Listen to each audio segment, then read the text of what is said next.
Hey, my name's Steve. There has been a lot of talk about the IAC tubes and replacement. And does anybody have a video? How do we do it? Blah, blah, blah. I haven't been able to find a video, so I thought, maybe I'll make one. Now, I have never done this before, so I'm probably going to do something that's not so good, but I'm going to try, and hopefully, if it all comes out well, you will have a video. First thing, we got to remove these suckers, these little things. They just yank off with some serious muscle. Not really. Hang on. Let's do this. Let's see. Okay, so we'll get this one. Okay. And it comes off. Isn't that cool? Now what I did is I printed out some pages from the shop manual. And according to this page, under fuel system fuel injection, we have to remove wire dart A. Now I said to myself, what is a wire dart?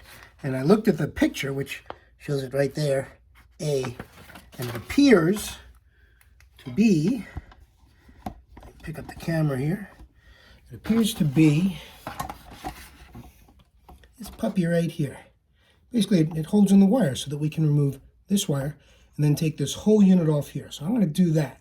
I brought the camera around back to the left side of the bike. It says to remove the high tension lead from the coil. So here's your coil, and here are your spark plug wires.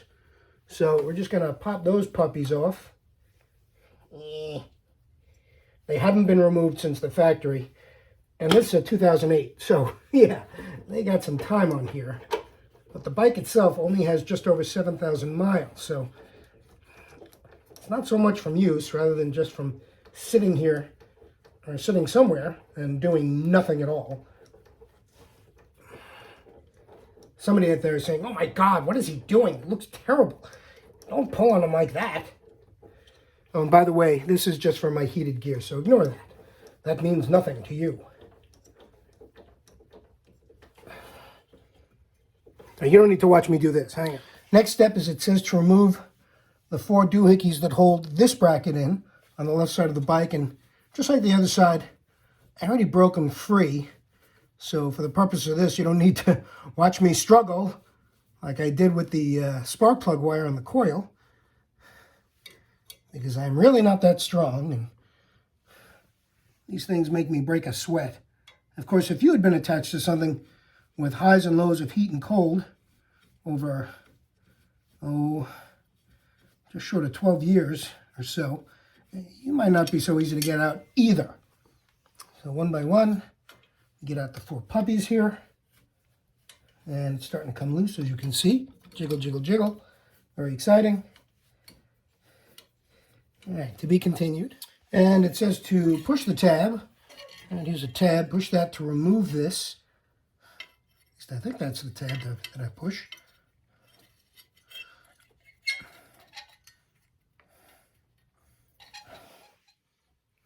I thought now might be a good time to show you what's coming out, what's going in, that kind of thing, because you haven't seen it before. Here's my brand new stuff, Compliments of Witch Doctors. There's a number, which of course is backwards because I've got the camera reversed. But for those taking notes, it is part number 1203581, IAC tube by Polaris. Let's rip it open. It's like Christmas morning here in my cold garage in the Northeast in the middle of winter. No, it's not heated, but we've had a warm spell, so not so bad. Okay, so here we are. Here are the 3 tubes that go to the right side of the bike. This puppy goes up and into the throttle body. Now, my bike is not a California bike, so this end is plugged, which it arrives with a plug in it. If you've got a California bike, so you've got, all the emission stuff, apparently that comes out and plugs into something else. I have no idea what. This plug, this big fat puppy here, that seems to go into the airbox, and this goes, I think, to the other side of the throttle body. So, first things first, we got to remove all the old junk and then put the new junk in, so all of our junk is good. Okay, I'm ready to start removing stuff. This light is the light that's on my head to put some light on the situation. So here's the fat guy, which is this guy right here. He goes right up into the bottom of the tank. And like I said, these things don't have hose clamps. They should just pull off. Now, mine are really old and dry and cracked, so they're just coming off with barely a pull. And And there it is. There's a bad one. So that's one of 3. And look at this. It's just falling out of where they're all put together there. That's how lousy mine are. Let's get rid of that one. This one goes, this is the this little L type one, goes into the front of the throttle body. Let's try and pull her off. See how that goes. She's fighting me a little more. Oh, well, hey, look at that.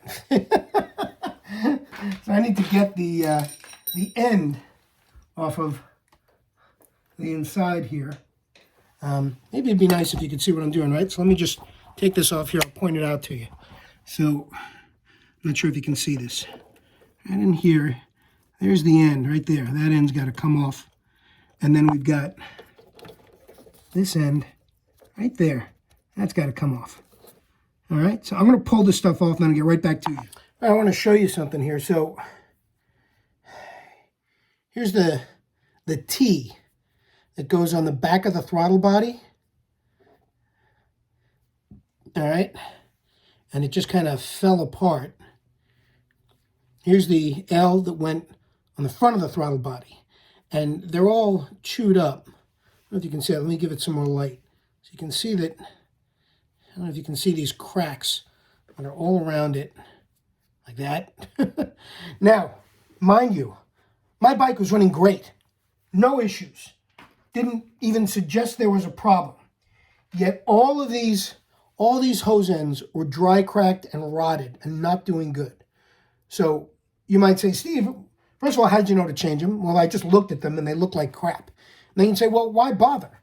Because I don't want them to actually fail while I'm on a ride and then the bike starts backfiring and running like crap in general and I have to nurse it home. I'd rather just do it now while I'm in the dead of winter and not too much riding is happening.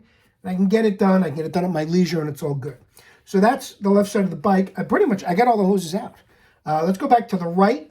We got to get the ends. So I got these 3 hoses and they just yanked. They just almost fell out of the right side holder. So I got to go get those right side holder off. So yeah. Okay, back on the right side of the bike, and I took those out. And once the hoses were disconnected with the bolts gone, this thing just pulls out. And you can see how utterly crappy these ends are. And still with this, the bike ran great. So I can it run better than great once I replace this? I don't know.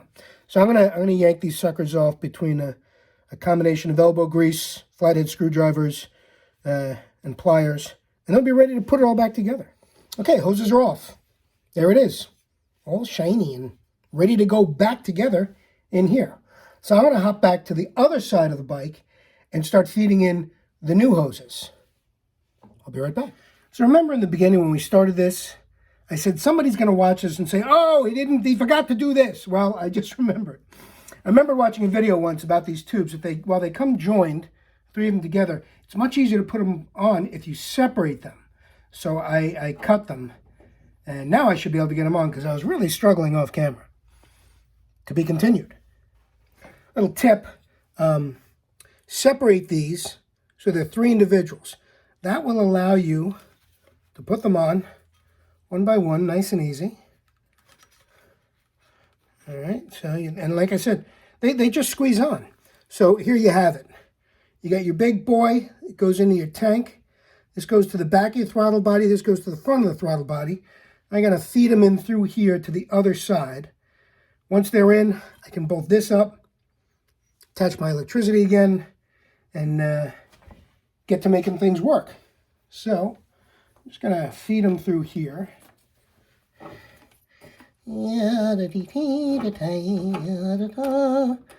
Sorry, I didn't prepare any music for this, so you'll have to put up with my cartoon ramblings.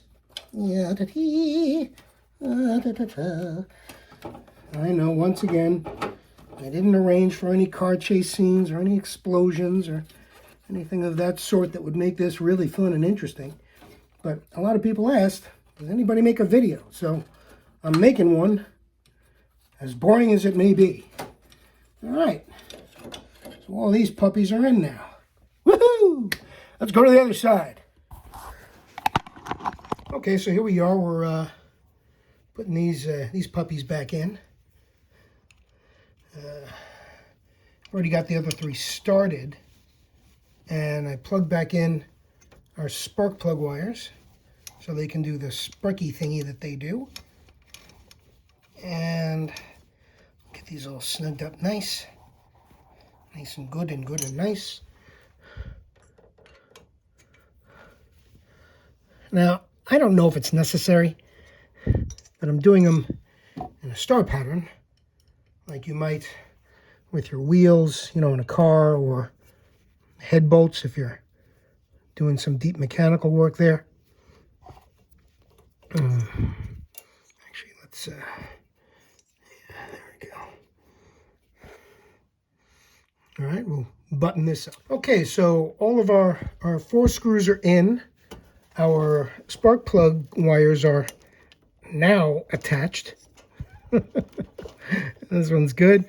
There was that wire that's way up back here. I put that on before I put this in because, well, otherwise you really can't get to it. The only thing left to do on this side is once again make sure this is all the way in, which, yes, it definitely appears to be. So, the finishing touch for this side is our nifty cheese wedge thingamajiggy beetle bop. There we go. Bink. That side's done. Let's go to the other side. Okay, back on the right side of the bike, it's time to secure this.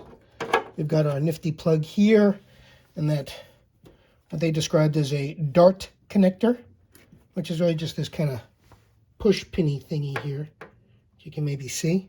But first I'm going to secure this, then I'll do that, and then we can button her up.